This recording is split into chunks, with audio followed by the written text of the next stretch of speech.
Here's an easy video on how to replace a Jaguar I-Face key battery. So we need CR2032 battery. We need a screwdriver, okay? And first thing first, press the button down on the side here to remove the emergency key. Yeah, press it down. Okay, turn around to remove the cover here. The battery is in there. Yeah, push the cover up. Okay, here as well, put up.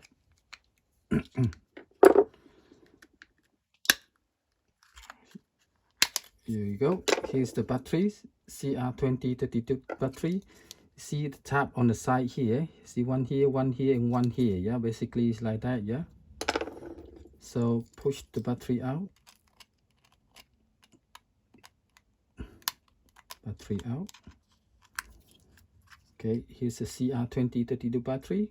To replace it, yeah, going like that, with the plus sign facing up, going like that.